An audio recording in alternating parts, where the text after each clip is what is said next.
Sorry, we're a bit late. So, councillors, I'd like to begin today's meeting by acknowledging the traditional custodians of the land in which we are gathered and pay my respects to elders past, present and emerging. Now I'd like to welcome to the 779th Ordinary Council meeting and declare this meeting open at 10:02. I would like to advise meeting attendees that this meeting is being webcasted and audio recorded. So, councillors, can the gallery please be upstanding if you're able to join me for a moment of contemplation.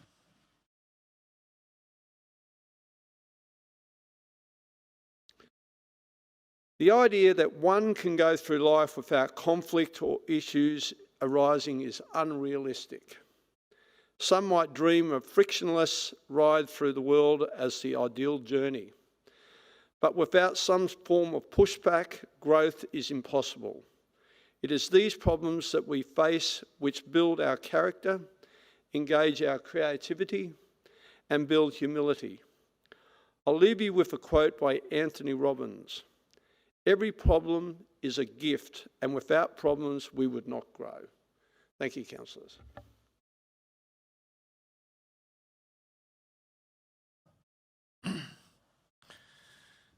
Okay, so we have no leave of absence to record, so I'll go straight into condolences. I now refer to condolences. Do any councillors have a condolence? I'll start at Councillor Bradley.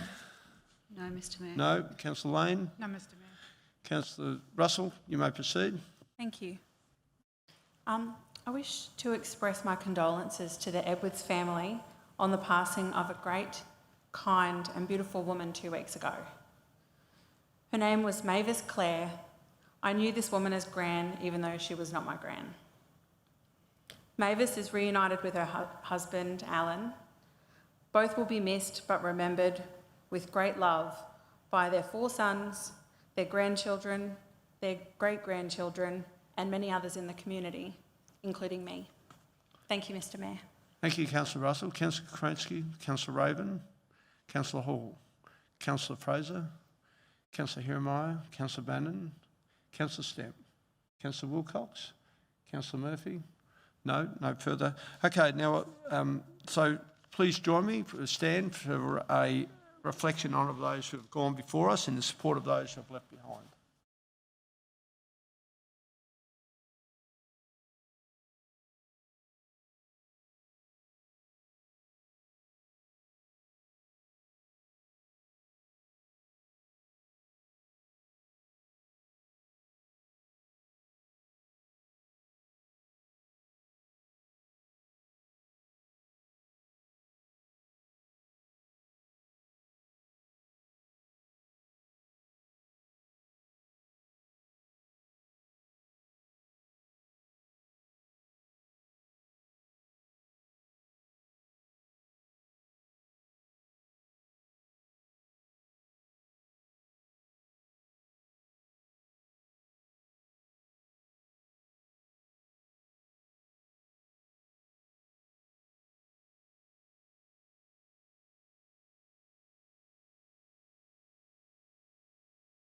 Thank you, councillors. You may be seated.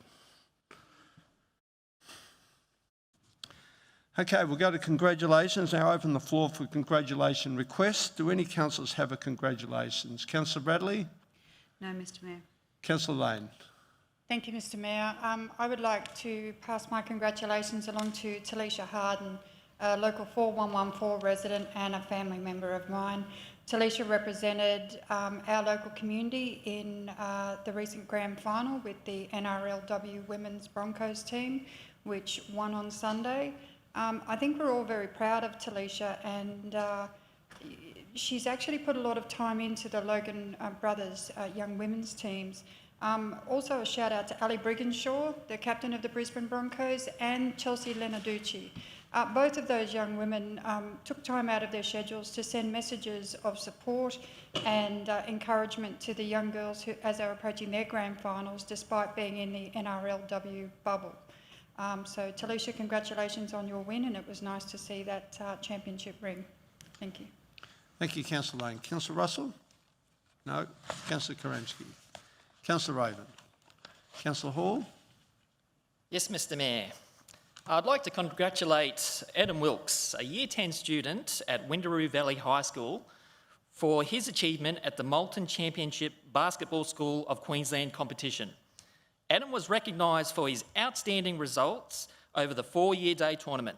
He ranked the highest rated in 4 out of the 5 categories, including average points per game, total match points, total free throws, and total 2 points made. This is an outstanding effort, and congratulations, Adam. Good job, mate. Well done. Councillor Fraser. No. Councillor Jeremiah. Not at this time, Mr Mayor. Councillor Bannon. No. Councillor Stemp. Thank you, Mr Mayor. I have 2, please. What a fantastic evening at the Logan basketball on Saturday night, watching the Women's Queensland State League Championship Grand Finals. I'd like to ask that congratulations be extended to the QSL2 Logan Thunder women's team, made up of all Logan Thunder junior players, for defeating Gold Coast 95-81, and the Bendigo Bank Logan Thunder women's team for completing a perfect season, going undefeated and convincingly beating Southern District Spartans 85-61. Congratulations to all the players, coaches and support staff for all your hard work and commitment, and for achieving such incredible results. I look forward to watching you play again next season. Secondly, on the 15th of September, I visited the 2020 Art Waves Logan and adjacent areas secondary school art exhibition at the Logan Art Gallery, and was so impressed by the creativity and talent of all our local high school students. The annual event, now in its 28th year, brought together 31 different schools and 180 students from years 7 to 12, including art displays from Kimberley College, Shayla Park State High School and Calvary Christian College, located in Division 10. Awards were presented at the completion of the exhibition on the 17th of October, and today I would like to ask that congratulations be extended to Calvary Christian College Year 12 students, Alicia Jensen, the winner of the Major Packers Prize Award, chosen by professional gallery staff, and Brooke Tarrant for placing second in the People's Choice Awards. An amazing achievement by both ladies. Thank you. Thank you, Councillor Stemp. Councillor Wilcox. Yes, I do. Thank you. I would like to congratulate the Greenbank Raiders under 16 Division 3 side, who unfortunately fortunately made it into the grand finals, but unfortunately they went down 2014. The team should be very proud of their achievement and how they played in their grand final. They left nothing on the field. Also, a big congratulations. Greenbank Raiders had their presentation day last weekend. It looked like a fantastic day set up on Middle Green with lots of rides and everything else. Lots of comments on Facebook wondering what was going on, because so many community members actually wanted to tag along, but it was their presentation day, but it looked fantastic. And a big congratulations to all the Raiders, players, coaches, committee members and parents for what was not a normal sporting season for these kids. So thank you and congratulations. Thank you, Councillor Wilcox. Councillor Murphy? No. Okay. Thank you, councillors. Now we've got the confirmation of the minutes of the 778th Ordinary Council meeting held on the 7th and 8th of October 2020. So I now refer to the minutes of the previous Ordinary Council meeting. I move that the minutes of the 778th Ordinary Council meeting held on the 7th and 8th of October be confirmed. Is there a seconder for the motion? Councillor Bradley has seconded the motion. I now open the floor to vote. All those in favour, please raise your hands. That has been carried unanimously. Therefore, the motion has been carried. Thank you, councillors. Now we've got business arising. We have no business arising from the minutes to consider, so we go straight into the committee recommendations. I now refer to the City Governance Committee meeting held on the 21st of October 2020. Councillor Bradley, Chairperson of the City Governance Committee, you may proceed. Thank you, Mr Mayor. I note there are 2 conflicts of interest for item 5.5 declared by Councillor Murphy in the City Governance Committee held on the 21st of October 2020. Before we move into discussion, do any councillors have any new conflicts of interest they wish to declare on any item? Please advise the item number only at this stage. Councillor Jeremiah. I, Councillor Jacob Jeremiah, inform the meeting that I believe I have a declarable conflict of interest relating to item 5.5. Okay, so therefore we'll continue on to the rest of the committee. So Councillor Bradley, you may proceed. Thank you, Mr Mayor. I now speak to the items. Today, by endorsing these new frameworks and codes, Council will further strengthen its processes for governance, compliance, risk management and meetings. It is important to regularly review and update principles and overarching policies so the community can have confidence in our council. There have been several systems and processes in place for a long time to ensure good governance as council makes decisions on behalf of the City of Logan. However, the documents have now been formalised under our new governance framework and apply for both elected members and council employees. When adopted, the new framework will ensure council reflects best practice in compliance and managing and mitigating risks as we deliver programs and services to the Logan community. This framework meets the Australian standards. Council will be undertaking more work to develop better reporting processes for the organisation to integrate governance, compliance and risk practices. It is important that Council has these structures in place so we do the right thing for our residents and ratepayers. Council's local government and committee meeting code, adopted in December last year by the Interim Administrator, was also updated to reflect the recent amendments to the Local Government Act 2009. And finally, I wish to speak on item 5.7, the Human Rights Policy. This new policy will ensure 23 human rights will be protected in the actions and decisions of elected members and staff. The Human Rights Policy and Guidelines reflect State Government's Human Rights Act 2019, which came into effect in January. Council is not only bound by the legislation, but also has a responsibility to promote a human rights culture for the benefit of city residents. As a former nurse, I'm passionate about human rights. To me, it's a key part of the profession to treat others as you would like to be treated yourself. And I'm pleased to say it's exactly the same here at Council. Human rights will be considered when laws and policies are made, interpreted and applied, and providing services. It's up to all of us to treat people with dignity, equality and mutual respect. I now call upon discussions on the recommendations, excluding item 5.5. Thank you, Councillor Bradley. Any further discussions? Councillor Raven. Thank you, Mr Mayor, and I ask your indulgence because when these items were discussed in committee, I was representing our city at the LGAQ annual conference. I rise to speak to item 5.3, and I'd like to begin by quoting something from the report that says that good governance is necessary in local government. And Mr Mayor, I couldn't agree more. This framework is helpful in that it brings together the responsibilities of councillors and staff so that policies that manage our ethical and legal obligations are all in one document. This would have been a fantastic starting point for a new cohort of councillors to learn from during their induction, if only it hadn't been 18 months in the making. At 30 pages over 18 months, that's about 1 page a week. There's some good pages in there, but I don't know if it needed that much time to deliver. These documents matter, Mr Mayor, and the community might wonder why governance is so important. These documents matter because they send a clear message to staff, to councillors and the community about what the values of this council are and how we're going to manage our responsibilities effectively. In section 7 of the framework, Mr Mayor, there's something that's conspicuous for its absence. The title, for those who don't have the agenda in front of them, is that section 7 speaks to democratic representation, social inclusion and meaningful community engagement. Its headings are Customer Service Charter, Community Development Action Plan, Safe City Strategy and Action Plan, Community Engagement, Advocacy Strategy 2017 to 2019, Open Data and the Logan Community Directory.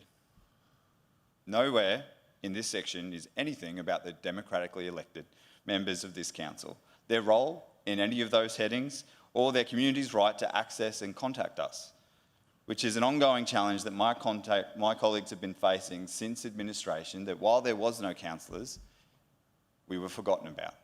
And now that we're back, there still seems to be some kind of resistance that we have a position front and centre in this organisation that our community expects. They want to access us. They want to be able to get to us easily. They want to know that when the community is being spoken to, that their elected members are the ones leading that engagement. Mr Mayor, The report goes on and speaks about it, that governance consists of systems and processes to ensure the good rule in the local government area. And the framework specifically says, and I quote, governance benefits everyone in Logan, councillors, council employees and the Logan community. It ensures accountability, consistency and transparency and supports compliance with legislative and ethical obligations. Overall, good governance will lead to improved performance by council and better outcomes for the city. That sounds pretty awesome to me, and that we can squeeze that into a 30-page document is fantastic. The report, though, says that council currently has a system of informal governance in place. So before I go on, I've got a question for the acting CEO. Mr. Trenker, can you tell me which one of the 5 local government principles do informal systems fall under? No, I can't. But if you, can you please quote that it's an informal governance framework? It's not informal governance. A system of informal governance is what's in the report, directly quoted. Council currently has a system of informal governance in place. The report says there's a risk to not having a governance framework, and I'm sure everyone would agree that's the case. The risk that it quotes is that a lack of adequate governance practices could expose council to reputational risk. Mr. Mayor, during last term, when this council and its staff were tested and strained under the events that led to charges of official corruption, perjury and fraud, it saddens me to think that this organisation was relying on informal systems of government to hold the line against those situations. Now, those dark days are over, Mr. Mayor, and I'm sure they won't return again anytime soon, especially not under your time in office. But even though we've finally got a governance framework in place, I don't think this document gives elected members and the staff the tools they need to call out suspicious conduct when we see it and know what steps to take to make sure that it's investigated and referred to the proper agencies. I'll give you 2 quick examples, Mr. Mayor, with your indulgence, and I don't want any councillors to feel embarrassed about this because you are not the ones who ran the induction. Councillors, can you please raise your hand if you know what to do if you've been contacted by a lobbyist? What?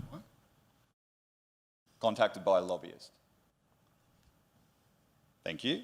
Councillors, can you please raise your hand if you know what to do, if you know how to make a public interest disclosure?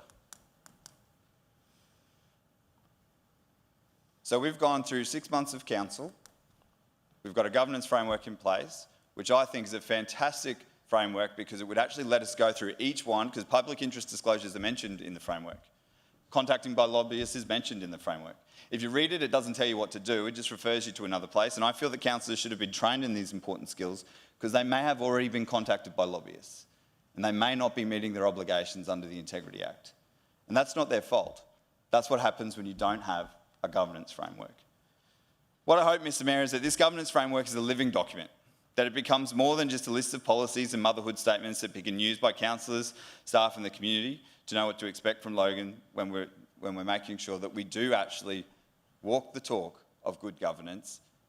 The brave words and the generous words that the Chair spoke about the human rights provisions and how important these policies are was spot on the money. But we need support in doing that. We can't do it on our own, and I hope with this framework we get the support that we need and that our community expects. Thank you. Thank you, Councillor Raven. Do you want to respond to any of that? Yeah, I wouldn't mind, thanks, Mr. Mayor. I'm also pleased that the governance framework is here for adoption today. However, to suggest or imply that the governance framework is the panacea for good governance is actually wrong. The governance framework is just that, a framework that articulates all the systems and processes that together make up good governance. There are 2 sides to good governance: 1, the organisational framework, and 2, the accountability framework. That is structure, functions and systems. It starts with the organisational structure led by the Mayor and councillors and the CEO. It relies on the culture of the organisation created by the leadership. It needs to be actively upheld and implemented by everyone. Everyone must know and act on their responsibilities. The governance framework goes hand in hand with the compliance and risk framework, which has been adopted today as well. Good governance is not an end to itself. As Councillor Raven said, good governance is important because it helps us achieve our objectives. On the other hand, poor governance can bring about the decline or demise of an organisation, the reputation, as Councillor Raven has said. It is not the governance framework that ensures good governance, it is everything that sits under the framework. We have good governance at Logan, championed by two of our previous long-serving CEOs, Mr Gary Keller and Mr Chris Rose, and evidenced by the statutory meetings of council, the internal audit committees with external representation in place since 1996 and now with 4 external members.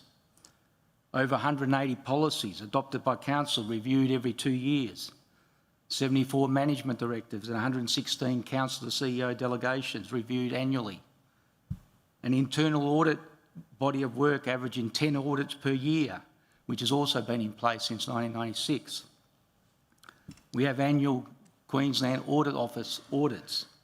We have financial reporting, operational plan reporting, registers of interest for councillors and senior staff. We have codes of conduct for councillors and staff.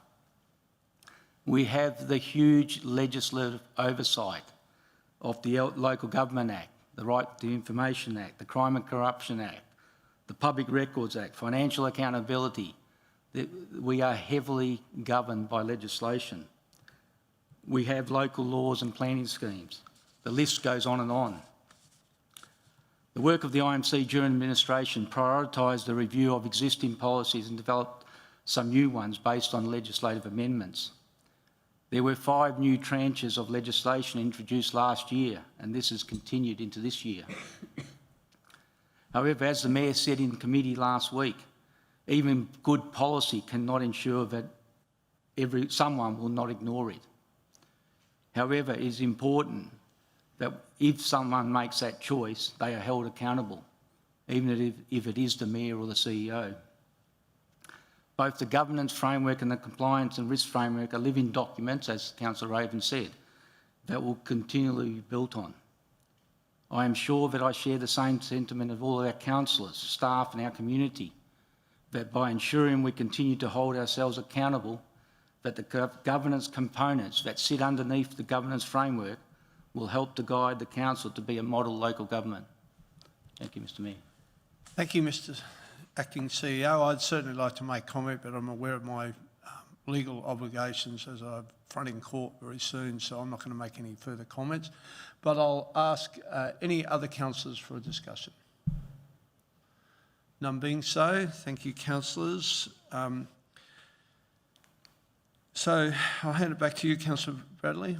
Thank you, Mr Mayor, and like you, I will be in court soon too, so I don't want to talk about it either.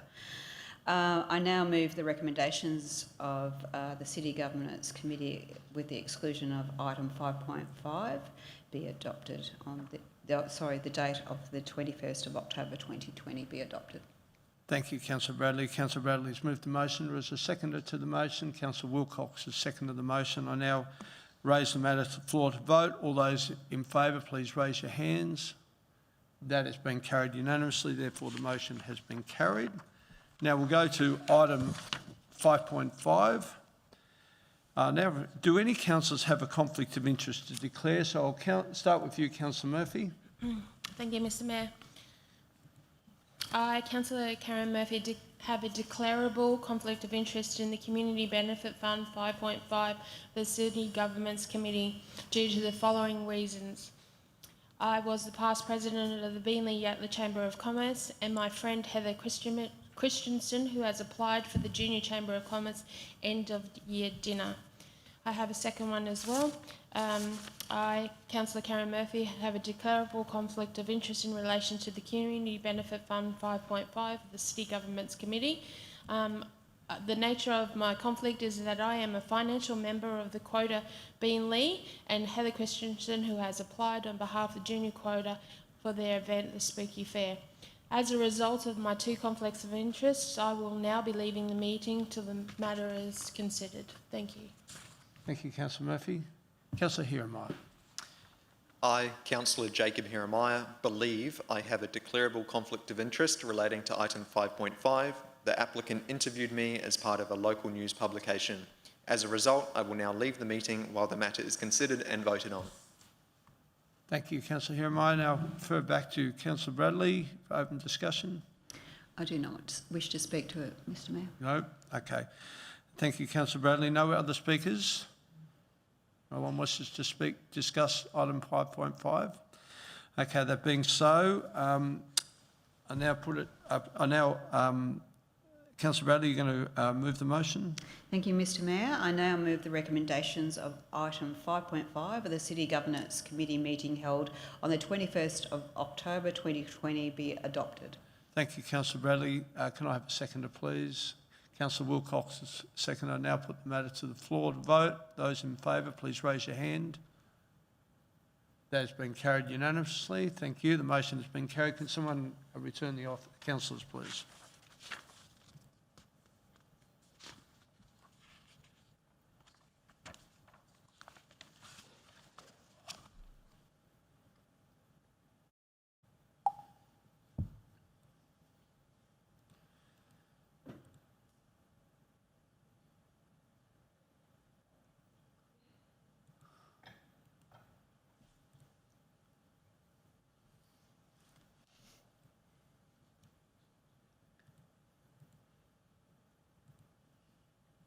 Okay, thank you, councillors. I now refer to the City Infrastructure Committee meeting held on the 20th of October 2020. Councillor Lane, Chairperson of the City Infrastructure Committee, you may proceed.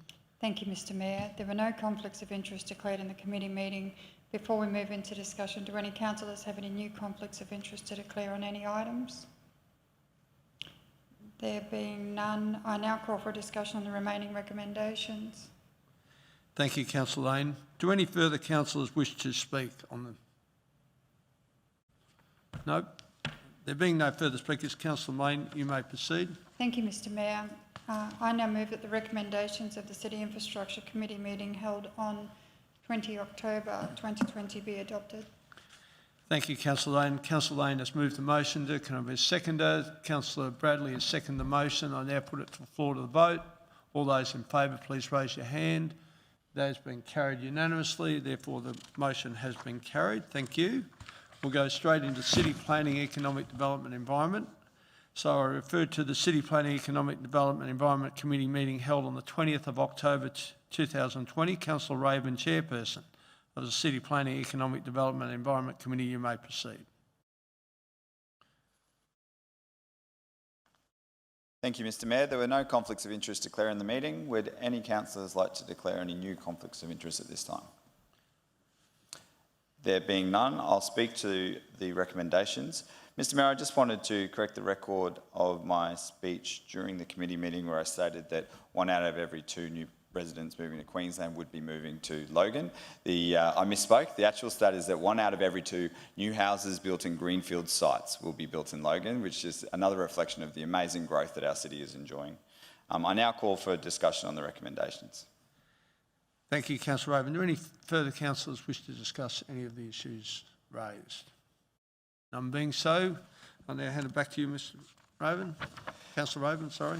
Thank you very much, Mr Mayor. I now move the recommendations of the City Planning, Economic Development and Environment Committee meeting held on the 20th of October 2020 be adopted. Thank you, Councillor Raven. Do we have a seconder to the motion? Councillor Stemp has seconded the motion. Now put the matter to the floor. All those in favour, please raise your hands. That has been carried unanimously. Therefore, the motion has been carried. I'll now go to the City Lifestyle Committee. So I refer to the City Lifestyle Committee meeting held on the 21st of October 2020. Councillor Karansky, Chairperson of the City Lifestyle Committee, you may proceed. Thank you, Mr Mayor. There were no conflicts of interest declared in the committee meeting, but before we move into discussion, do any conflicts have any new any councillors have any new conflicts of interest they wish to declare in any items? There being none, I'd like to speak to my report.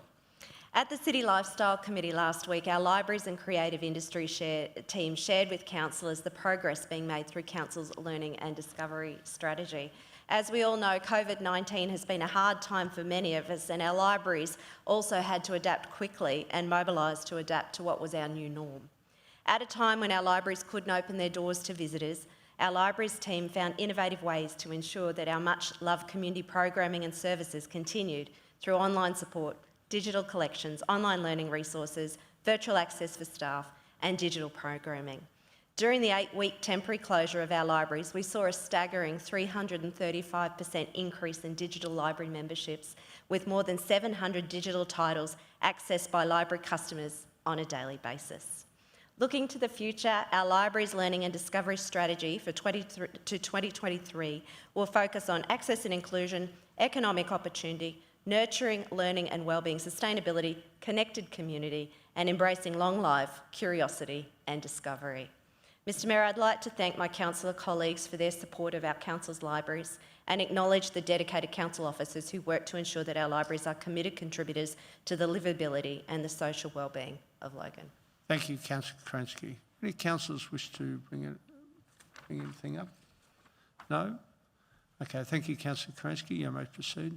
Thank you, Mr Mayor. I now move that the recommendations of the City Lifestyle Committee held on the 21st of October 2020 be adopted. Thank you, Councillor Kransky. Councillor Kransky has moved the motion. Can I have a seconder to the motion? Councillor Stemp has seconded the motion. I now put it to the floor to vote. All those in favour, please raise your hands.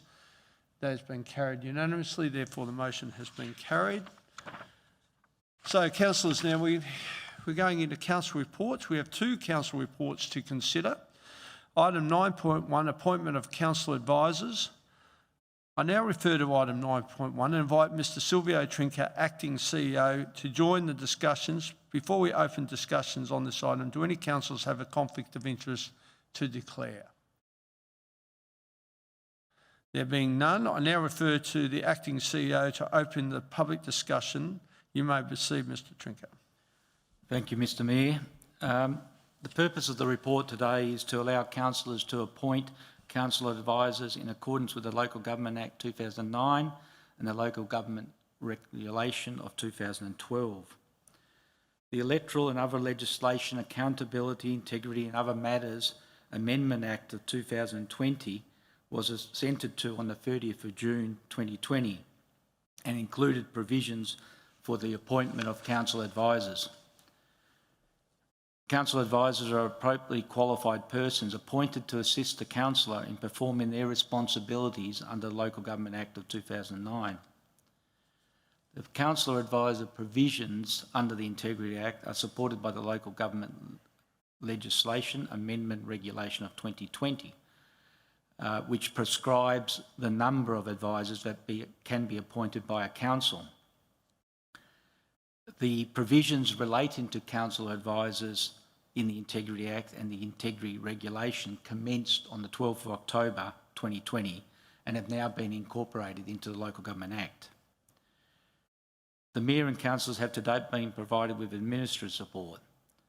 This support has been in the form of council-appointed staff reporting ultimately to the Chief Executive Officer. Subject to council supporting the recommendations, it is proposed that current support roles would be replaced with council advisor roles if and when the councillors decide to appoint council advisors. The council advisor roles, as required by legislation, will be contract roles for the term of the councillor. The contracts will provide for potential greater coverage 10 days per fortnight and greater flexibility to work non-standard hours. The council advisor roles will undertake the existing roles of the support officers, as well as expanded roles contemplated by the guidelines prepared by the Department of Local Government, Racing and Multicultural Affairs. The department has also updated the Code of Conduct for councillors in Queensland to include a provision that councillors must ensure that the council advisors are aware of their obligations to comply with standards of behaviour in the Code of Conduct for council advisors in Queensland. Should council adopt the recommendations contained within this report, amendments to the council expenses and entitlements policy and procedure, as well as the staff interaction policy and procedure and acceptable request guidelines will be necessary, and these are the subject to the following report. Thank you, Mr Acting CEO. I now open it to the councillors for discussion. So, Councillor Lane, you have your hand up first. Thanks, Mr Mayor. I would just like to offer my thanks to the staff who have been working on level 5 since we were first sworn in. The staff came from all parts of council, from pools, from sport and rec, from community services, and they had no experience whatsoever in working in level 5. They had no political experience.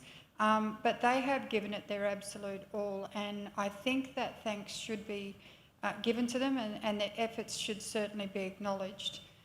These people have worked for us each day. In some cases, we haven't quite all been covered with staff, but they have no experience in social media, no experience in legislative requirements, and they have done their very best, and I just wanted to pass along my thanks to them through you, Mr Acting CEO. Thank you. Thank you, Councillor Lane. Any other councillors wish to discuss this or raise any questions? Yes, Councillor Wood. I just wanted to raise one question. It's on page 3 of the report, but on page 51.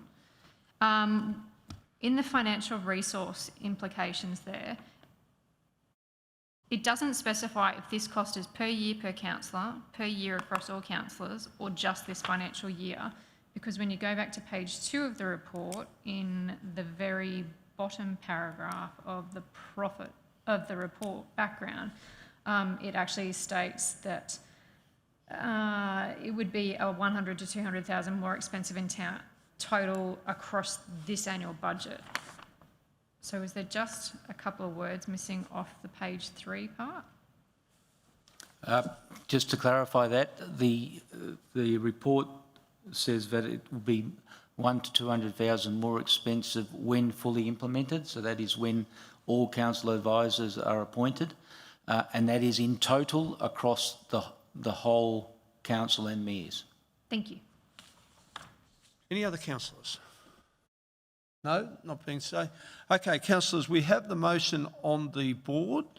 So I'll now ask for a mover of the motion. Councillor Bradley is moving the motion. I'd like a seconder. Councillor Murphy has seconded it. I now put it to the floor to vote. All those in favour, please raise your hand. That has been carried unanimously. Therefore, the motion has been carried. Now we'll go to item 9.2, the amendments to councillor expenses, entitlements procedure, staff interaction procedure, acceptable request guidelines. So I now refer to item 9.2. Before we open discussion on this item, do any councillors have a conflict of interest to declare? None being so, I now refer to the Corporate Governance Manager to open public discussion. Ms McDonald, you may proceed. Thank you, Mr Mayor. This report amends 2 policies which are presented for adoption as a result of councillor advisors being allowed to be appointed. Firstly, it is proposed to amend the councillor expenses and entitlements procedure to address those amendments to the Local Government Act, predominantly to more clearly articulate the administrative support which will be given to councillors. The proposed amendments have taken into consideration the guidelines and information provided by the Department of Local Government, Racing and Multicultural Affairs. In addition, there are some amendments based on feedback from councillors, as well as some amendments which clarifies our existing practice. It is also proposed to amend the staff interaction procedure and acceptable request guidelines. These proposed amendments will allow councillors to seek advice from a broader range of council officers, which will better enable you to meet your responsibilities to the community. Service requests have been removed from these procedures. A working group will be formed to produce a separate guideline on service requests. Other amendments make provisions for councillor advisors, and the requirements of the Local Government Act have been taken into consideration in the development of these procedures. Thank you, Mr Mayor. Thank you, Ms McDonald. I now open it to the floor. Those councillors who wish to raise any matters, please place your hand up. None being so. Okay, so now we should have the motion on the board. So I now ask for a mover for the motion. Councillor Raven has moved. Can we have a seconder, please? Councillor Banner, a second. I therefore put the matter to the floor to vote. All those in favour, please raise your hands. That has been carried unanimously. Therefore, the motion has been carried. Thank you, councillors. Now, late reports. We have no late reports to consider. Petitions. Do any councillors have petitions to present? So, Councillor Karansky, you can go first. Thank you, Mr Mayor. Mr Mayor, I had the great pleasure recently of meeting a young lady by the name of Emily Lindsay. Emily is all of 10 years old, and she asked me if I could come and meet her in Bannockburn, which I did, and it was a rainy day, and we stood on the side of the road and she shared with me her vision to have a playground built in Bannockburn. And I asked Emily, did she think that other members of the community would enjoy the playground as well? And together with her stepdad, they agreed that they would actually canvass the local community and they would come back to me. And I'm really pleased to say that they have. So my name is Emily Lindsay and I've done a petition to have a playground built in my estate in Bannockburn. I've worked hard to get people to support the petition attached, and I feel that local children would benefit with having a playground in our estate. It would have more kids outside and not on their iPads or being inside all day. The principal petitioner, as Emily's only 10, is in fact her stepdad, James, and they've presented me with 62 signatures that I would like to put up today. So I have a motion. Yep. Thank you. And we'll pop the motion up on the board. The motion is that the petition, as attached to the minutes of the ordinary council meeting held on the 28th of October in relation to building a playground off Emerson Road, Bannockburn, be received and referred to the Parks Manager for further investigation and preparation of a report to a future City Lifestyle Committee meeting if required. Thank you, Councillor Karansky. Councillor Karansky has moved the motion. Councillor Bradley has seconded the motion. I now put the motion to the floor. All those in favour, please raise your hands.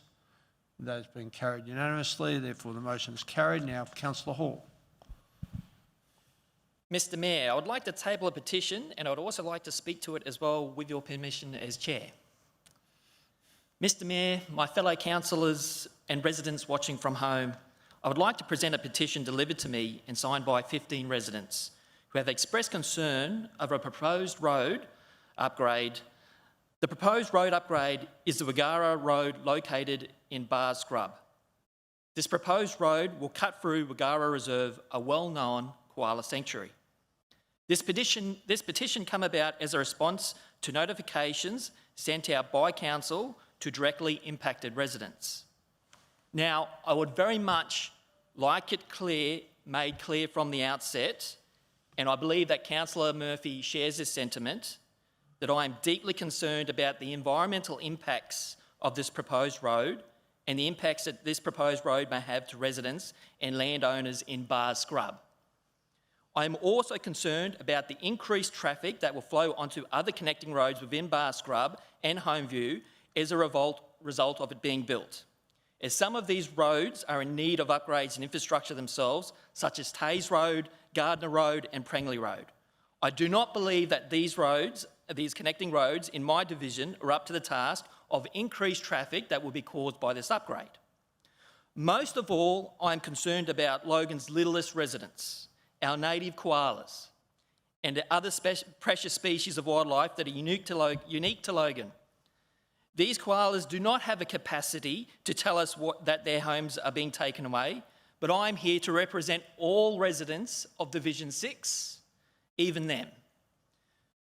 Mr Mayor, I want people to know that Councillor Hall does have teeth, and when it comes to protecting the lives and the homes of Division 6 residents, I will bite when I need to.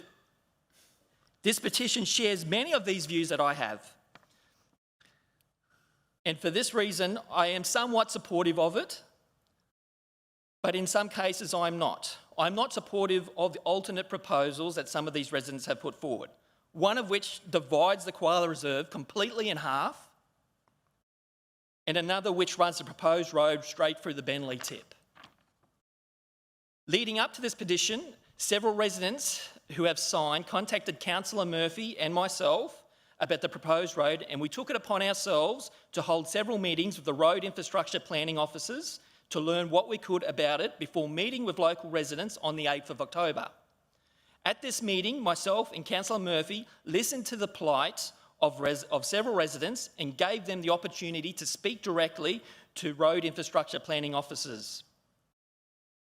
It was because of this meeting that these residents learned that this road is still in the conceptual stage. It is in the early stages, it is still being investigated, it still needs to undergo community consultation and environmental studies. It doesn't even have the funding to go ahead. There's no money for it yet. Many of the residents were under the assumption that this road had already been approved and had already been financed. This came as a result of miscommunication and false statements being made and spread around private Facebook groups and social media. On some of these private pages, people were even saying that it will be a 4-lane motorway and it will be called Murphy's Motorway. This is complete rubbish and it's untrue. People need to hold to account other people who are spreading lies on social media. It's untrue, and to support it, it's not a good thing. This again highlights the importance of getting in touch with your local councillor and not just believing everything you read on social media, especially when it's on private groups where other people can't see it. In fact, I would not be holding this petition had it not been for Councillor Murphy assisting this resident on correctly submitting a proper petition to council. The resident had put it up on an American petition website where it would never be seen by council or anyone from Logan City Council. So it's thanks to the efforts of Councillor Murphy that I'm holding it here today. No debate. Mr Mayor, I ask that this petition, as attached to the minutes of the ordinary council meeting held on the 28th of October 2020 in relation to the Wagara Road upgrade, be received and referred to the Road Infrastructure and Planning Manager to further investigate and preparation of a report to a future City Infrastructure Committee. Thank you, Councillor Hall. So Councillor Hall has moved the motion. Councillor Bradley is seconding the motion. I now put it to the floor to vote. All those in favour, please raise your hands. Thank you very much. That's been carried unanimously. Therefore, the motion has been carried. Very passionate, Councillor Hall. Okay, councillors, we have no notified motions to consider. I now go into general business and we'll start at Councillor Hall and we'll work our way around. So, Councillor Hall. Sorry, Mr Mayor, give me a second to calm down. Something a bit lighter this time. Mr Mayor, my beard has been something of quite a level of debate and contention throughout my term as councillor. Some people love it, some people hate it, and some people love to hate it. But all things must change, and you may notice that I'll no longer be sporting my lovely manly beard at the start of November. Yes, everyone, I'll be going to one of our local barber shops in Logan, and I'll be shaving it off completely. But I'm doing that so that I may grow a gentlemanly moustache in support of Movember. Movember is a charity aimed at bringing awareness to men's health, because the problem with men, especially Australian men, is that we don't like to speak about our health unless it's a sporting injury or, something we've done on a motorbike. And for this reason, men quite often die from things that could easily have been avoided by getting help early. I'm talking about prostate cancer, I'm talking about testicular cancer, and I'm talking about mental health. The things that we don't like to talk about and the things that we never discuss, but we should. What I would like to ask the men of Logan is to come along on this journey with me and to grow a moustache for Movember. And if you can't grow a moustache for Movember, I would like you to at least support by donating to someone who can. If you would like to donate, please go to the Movember website or go onto my Facebook campaign page, click on the link, and you can donate to my efforts to grow a moustache for Movember. Thank you, Mr Mayor. Thank you, Councillor Hall. Councillor Fraser. None today, Mr Mayor. Councillor Jeremiah. Thank you, Mr Mayor. I rise today to speak on the challenges faced by our young people and the hope that our city offers. About 2 days ago, I was on a local job site. I met a young guy, early 20s, doing an apprenticeship. His name's Paul, and he works for a builder, and his job is to install each and every tile on the roof of new homes. He really enjoys his work, but what he enjoys even more was signing the contract for his very first home in Logan Reserve. We have young people in our city that are employed by our growing industries. They're building our new suburbs, they're buying their first home in those very same suburbs, and they're starting their families right here in our city. Now, none of this could have happened without our common sense council backing local jobs, without the federal government's strong support of the construction industry, and without our city's ambitious and hard-working young people. We have young people moving into Logan. We have young people working in Logan. And we have young people starting their families right here in our great city. I'm proud to be a part of this change. I'm proud to be a part of our movement. Your city has your back. We're working for you, we're fighting for you, and we're delivering for you. We're all building a city of the future, and that's something each and every one of us can be proud of. Thank you, Mr. Mayor. I yield my time. Thank you, Councillor Jeremiah. Councillor Bannett. Councillor Stamp. Not today, Mr. Mayor. Councillor Wilcox. Yes, thanks. Thank you, Mr. Mayor, and good morning, Logan. As you can see, I'm unfortunately not wearing my wedding dress as I didn't raise $1,000 for the Ovarian Cancer Research Foundation. But in 2021, I will definitely start my campaign a bit earlier, and I will start it in October with the same challenge in mind to hopefully wear my wedding dress to council. It nearly still fits. I'll have to go to the gym a bit. However, I did raise $530, so I do have a few thank yous and messages for those who donated. A big thanks must go to my fellow councillors, Mindy Russell, Teresa Lane and Miriam Stamp for each donating $100 each. Thank you. And also big thanks must go to Leisha Perrins, Kerry Menk and Sharon Webster, who also donated to the cause. If you would still like to donate, you still can. So you can either go to Frocktober or you can go to my Facebook page and I'll have another link up this afternoon. I'm loving the fact that I've been walking around council today and I've been seeing some very lovely frocks on all the staff and that sort of thing. So if you want, post a photo on my Facebook page or even on your own with the hashtag Frocktober2020 and wear your dress with pride today.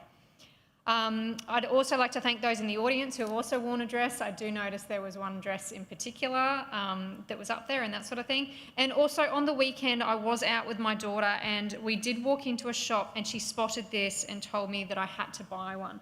So it is a Frocktober bag and it's pink, so it's my colour. And you can buy them from Review. They're not very expensive. I think it was about $15. So that's another way you can support. You can also go onto their website and you can go and buy a few other things. But I just wanted to share a couple more facts about ovarian cancer with everyone. Historically, around 70% of women diagnosed with ovarian cancer will find they are already in the advanced stages when they actually do find out they have contracted it. The only way to confirm ovarian cancer diagnosis is through invasive surgery and biopsy. And with ovarian cancer treatments not changing much since 1992, clinicians, researchers and women impacted consistently state that the early detection is the #1 breakthrough to save women's lives. With an early detection test, it is estimated that over the year, the lives of 8,000 Australian women and 1.3 million women globally would be saved with early detection. So for October, since 2007 has raised over $2.3 million for ovarian cancer research. And I'm proud to say that I will be a part of Frocktober 2021 and I hope everyone else comes on the journey as well with me next year. Thank you. Thank you, Councillor Wilcox. Councillor Murphy. Not at this time. Councillor Bradley. Thank you, Mr. Mayor. I wasn't actually going to speak today, but with so much passion in the room, I just had to. I wish to thank all the councillors here. It's been last week was 6 months anniversary since we were sworn in, and I just want to thank everyone for your really good decision making in the last 6 months. I think this is a really good cohort of councillors with passion and concern for constituents within the city, so well done. Thank you, Councillor Bradley. Councillor Lane. Not today, Mr. Mayor. Councillor Russell. No, thank you, Mr. Mayor. Councillor Kerensky. No, thank you, Mr. Mayor. Councillor Raven. Yes, please, Mr. Mayor. I feel a little bit like I've been behind the 8 ball. I haven't ever hit the desk like Councillor Hall did today. I'll have to work my way up to that. It was a very impressive speech. Mr. Mayor, I rise today to speak with some irony about the Council's Digital Infrastructure and Connectivity Initiative. Irony because there's massive outages of our broadband internet across the city for the last 2 days, and that just points to exactly why we need a more reliable network. Now, of course, none of those outages are Council's fault, and I'm sure the companies involved are working hard to resolve them, but my place currently has no internet, so it's a real and personal experience that I'm having with this one. Mr. Mayor, you and I last week attended an announcement by the Treasurer, Cameron Dick, the member for Woodridge, that was a fantastic announcement for the city. that responded to our the motion that we brought forward to commence on doing a business case for improving or identifying the issues we have with our digital infrastructure in the city and hopefully improving them. So impressed was the Treasurer and the Treasury Department with that initiative from Council that the Palaszczuk Labor government is committed to $2.5 million investment towards making that a reality. The first steps that we'll put this towards is improving the digital spine, the fibre spine of our city, so that outages like what we're experiencing today hopefully won't plague us for very much longer. At the moment, the City of Logan is in a position where its digital infrastructure is lagging, and with this investment, we hope to see us change to leading the digital infrastructure race in South East Queensland. And just this week at LJQ, I was discussing with the Mayor of Sunshine Coast, Mr. Mayor Mark Jemison, about the line that they have coming into their city and how Logan would love to get exclusive access to that before the Gold Coast, because it's always better to beat Gold Coast to anything, isn't it, Mr. Mayor? I'd like to take this opportunity, though, to acknowledge the hard work by the directors, in particular Dr. Scott Burke and the other directors in the ELT team, but also the acting CEO, Mr. Silvio Tranca. They put a lot of hard work behind the scenes to make sure that we could actually bring this to an appropriate outcome where we could have a business case, because government shouldn't invest when it doesn't know exactly what the problem was. And that was an initiative that the acting CEO led, and I'm really impressed and grateful for the effort that he put in. He went above and beyond, and I think he needs a little pat on the back for that. So I know I give you a hard time a lot, Silvio, but on this one you did a fantastic effort. It's a great outcome for the city. I can't wait to see the outcome of the state election to see it delivered. Thank you, Councillor Raven. Speaking last, I don't get much to speak because Councillor Bradley's already taken my thunder, but I'd like to acknowledge that last week was 6 months in office. It has been a long journey to get here, and I thank all my colleagues for coming along the journey. I believe that we have fought many battles already. A lot of people don't realise a lot of the things we've achieved already, and I'm looking forward to the next 3.5 years. And let's just hope that COVID disappears and that we have some clear sailing, because there's been rough seas. But we have survived. We're not the SS Minnow, but we are travelling quite well, and there is a lot of positive stuff out there, a lot of really good news, particularly in the development scene, particularly with the commercial estate in Crestmead. That has been an absolute godsend to this city. Some of the announcements that we've received in the state government elections has been fantastic. I see some positive forward projections for this city. I'm looking forward to being the mayor for the next 3.5 years. But thank you, colleagues, for your support, and let's move ahead. I'll now close the meeting at 10:59. Thank you very much.